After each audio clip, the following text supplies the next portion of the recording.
Thank you. आज world की one of the finest universities के दीक्षांत समारोह में शामिल होने पर मैं खुद को गौरवान्वित महसूस कर रहा हूं।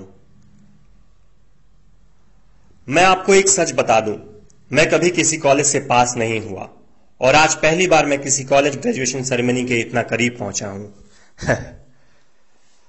आज मैं आपको अपने जीवन की 3 कहानियां सुनाना चाहूंगा।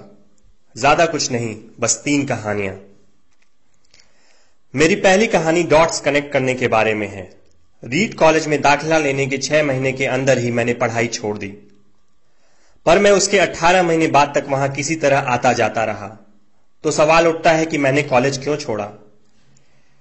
एक्चुअली इसकी शुरुआत मेरे जन्म से पहले की है।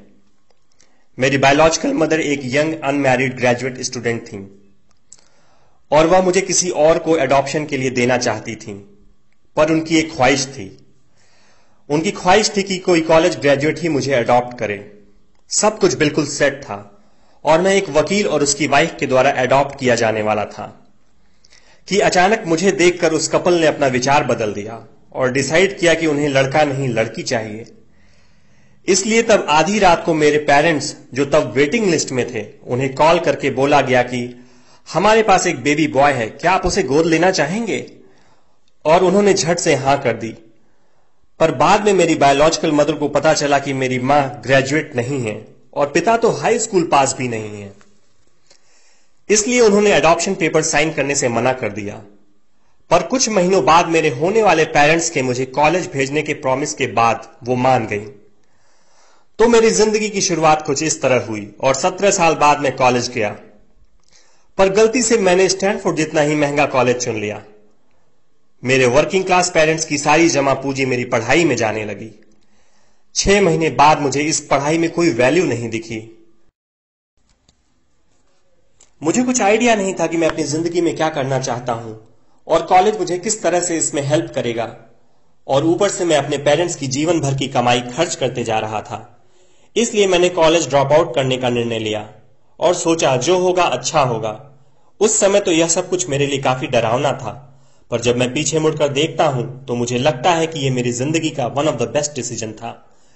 जैसे ही मैंने कॉलेज छोड़ा, मेरे ऊपर से जरूरी क्लासेस करने की बाध्यता खत्म हो गई और मैं चुपचाप सिर्फ अपने इंटरेस्ट की क्लासेस करने लगा।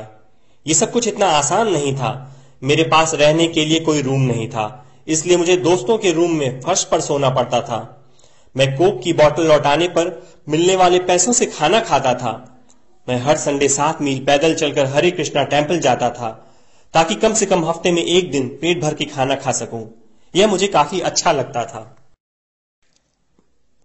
मैंने अपनी लाइफ में जो कुछ भी अपनी क्यूरियोसिटी और इंट्यूशन की वजह से किया, वह बाद में मेरे लिए प्राइसलेस साबित हुआ।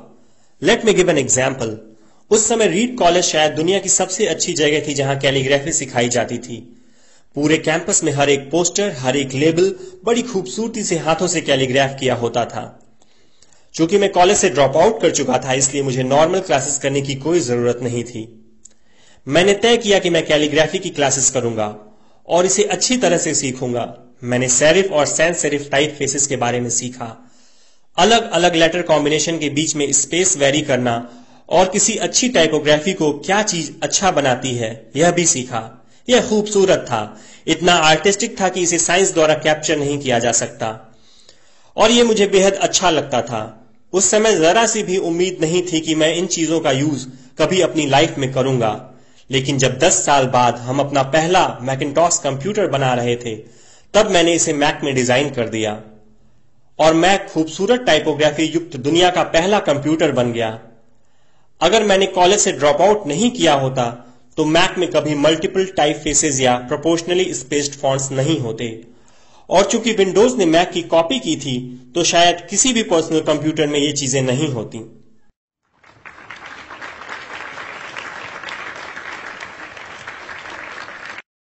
अगर मैंने ड्रॉप आउट नहीं किया होता तो कभी कैलीग्राफी की वो क्लासेस नहीं कर पाता और फिर शायद पर्सनल कंप्यूटर्स में जो फॉन्ट्स होते हैं वो होते ही नहीं। ऑफ कोर्स जब मैं कॉलेज में था तब भविष्य में देखकर इन डॉट्स को कनेक्ट करना इम्पॉसिबल था, लेकिन 10 साल बाद जब मैं पीछे मुड़कर देखता हूं तो सब कुछ बिल्कुल साफ नजर आता है। आप कभी भी फ्यूचर में झांक कर डॉट्स कनेक्ट नहीं कर सकते, आप सिर्फ पास्ट देखकर ही डॉट्स कनेक्ट कर सकते हैं।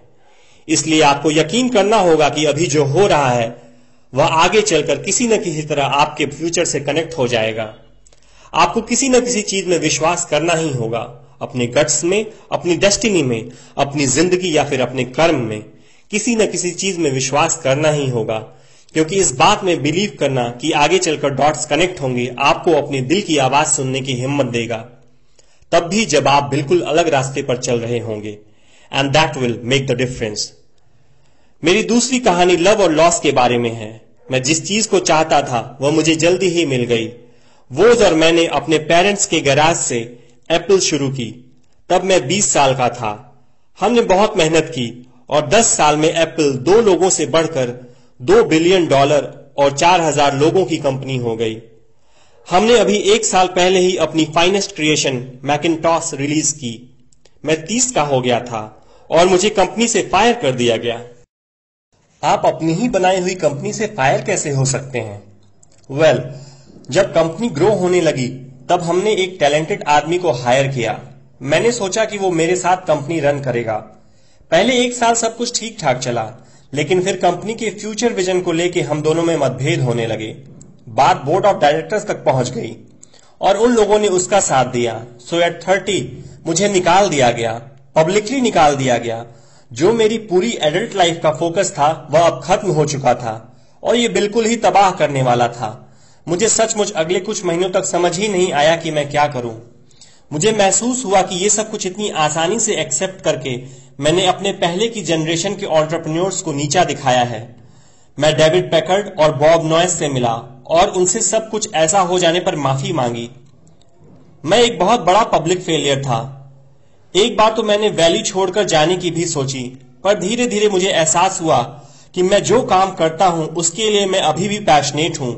एप्पल में जो कुछ हुआ उसकी वजह से मेरे पैशन में जरा सी भी कमी नहीं आई है। मुझे रिजेक्ट कर दिया गया है, पर मैं अभी भी अपने काम से प्यार करता हूं। इसलिए मैंने एक बार फिर से शुरुआत करने की सोची। मैंने तब नहीं सोचा, पर अब मुझे लगता है कि एप्पल से फायर किए जाने से अच्छी चीज मेरे साथ हो ही नहीं सकती थी। सक्सेसफुल होने का बोझ अब बिगनर होने के हल्केपन में बदल चुका था। मैं एक बार फिर खुद को बहुत फ्री महसूस कर रहा था। इस फ्रीडम की वजह से मैं अपनी लाइफ की सबसे क्रिएटिव फेज में आ पाया। अगले 5 सालों में मैंने एक कंपनी नेक्स्ट और एक दूसरी कंपनी पिक्सर स्टार्ट की और इसी दौरान मेरी मुलाकात एक बहुत ही अमेजिंग लेडी से हुई जो आगे चलकर मेरी वाइफ बनी। पिक्सर ने दुनिया की पहली computer animated movie toy story बनाई और इस वक्त यह दुनिया का सबसे सफल एनिमेशन स्टूडियो है। एप्पल ने एक अप्रत्याशित कदम उठाते हुए नेक्स्ट को खरीद लिया और मैं एप्पल में वापस चला गया। आज एप्पल नेक्स्ट द्वारा डेवलप की गई टेक्नोलॉजी यूज करती है। अब लोरीन और मेरा एक सुंदर सा परिवार है। मैं बिल्कुल श्योरिटी के साथ कह सकता हूं कि अगर मुझे एप्पल से नहीं निकाला गया होता तो मेरे साथ ये सब कुछ नहीं होता। ये एक कड़वी दवा थी, पर शायद पेशेंट को इसकी जरूरत थी। कभी कभी जिंदगी आपको इसी तरह ठोकर मारती है। अपना विश्वास मत खोइए। मैं यकीन के साथ कह सकता हूं कि मैं सिर्फ इसलिए आगे बढ़ता गया क्योंकि मैं अपने काम से प्यार करता था। I love my work. आप रियली क्या पसंद करते हैं यह आपको जानना होगा। जितना अपने लव को फाइंड करना जरूरी है, उतना ही उस काम को ढूंढना जरूरी है जिसे आप सचमुच एंजॉय करते हो। आपका काम आपकी जिंदगी का एक बड़ा हिस्सा होगा और ट्रूली सेटिस्फाइड होने का एक ही तरीका है कि आप वो करें जिसे आप सचमुच एक बड़ा काम समझते हो। और बड़ा काम करने का एक ही तरीका है कि आप वो करें जो करना आप एंजॉय करते हो। यदि आपको अभी तक वो काम नहीं मिला है तो आप रुकिए मत, उसे खोजते रहिए। जैसा कि दिल से जुड़ी हर चीज में होता है, वो जब आपको मिलेगा तब आपको पता चल जाएगा। और जैसा कि किसी अच्छी रिलेशनशिप में होता है, वो समय के साथ साथ और अच्छा होता जाएगा। इसलिए खोजते रहिए, रुकिए मत।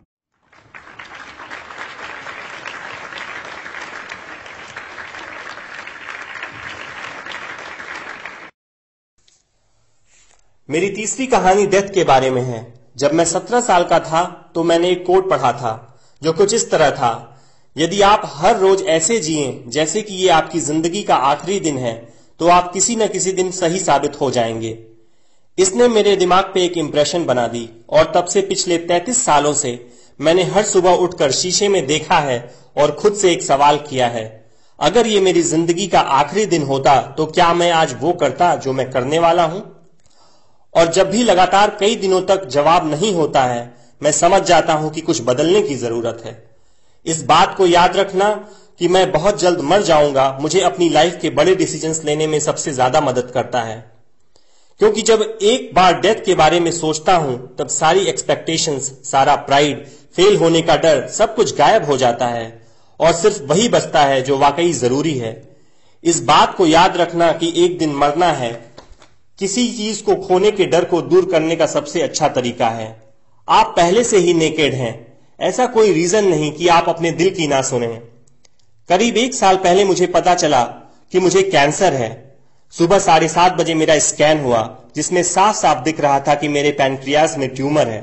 मुझे तो पता भी नहीं था कि पैंक्रियाज होते क्या हैं। डॉक्टर ने लगभग यकीन के साथ बताया कि मुझे एक ऐसा कैंसर है जिसका इलाज संभव नहीं है और अब मैं बस 3 से 6 महीने का मेहमान हूं। डॉक्टर ने सलाह दी कि मैं घर जाऊं और अपनी सारी चीजें व्यवस्थित कर लूं, जिसका इनडायरेक्ट मतलब होता है कि आप मरने की तैयारी कर लीजिए। इसका मतलब कि आप कोशिश करिए कि आप अपने बच्चों से जो बातें अगले 10 साल में करते वे अगले कुछ महीनों में कर लीजिए। इसका यह मतलब होता है कि आप सब कुछ व्यवस्थित कर लीजिए ताकि आपके बाद आपकी फैमिली को कम से कम परेशानी हो। इसका यह मतलब होता है कि आप सबको गुड बाय कर दीजिए। मैंने इस डायग्नोसिस के साथ पूरा दिन बिता दिया। फिर शाम को मेरी बायोप्सी हुई, जहां मेरे गले के रास्ते पेट से होते हुए मेरे इंटेस्टाइन में एक एंडोस्कोप डाला गया और एक सुई से ट्यूमर से कुछ सेल्स निकाले गए। मैं तो बेहोश था, पर मेरी वाइफ जो वहां मौजूद थी उसने बताया कि जब डॉक्टर ने माइक्रोस्कोप से मेरे सेल्स देखे तो वह रो पड़ा। दरअसल सेल्स देखकर डॉक्टर समझ गया कि मुझे एक बहुत ही दुर्लभ प्रकार का पैंक्रियाटिक कैंसर है जो सर्जरी से ठीक हो सकता है। मेरी सर्जरी हुई और सौभाग्य से अब मैं ठीक हूं।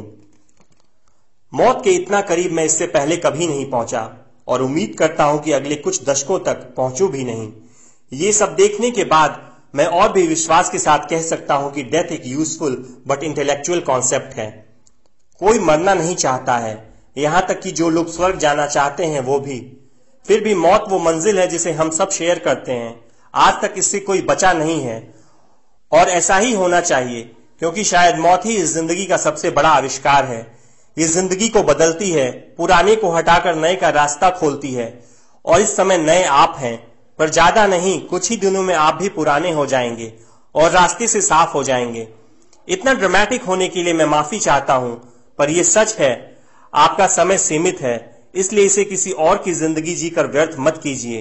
बेकार की सोच में मत फंसिए। अपनी जिंदगी को दूसरों के हिसाब से मत चलाइए। औरों के विचारों के शोर में अपने अंदर की आवाज को, अपने इंट्यूशन को मत डूबने दीजिए।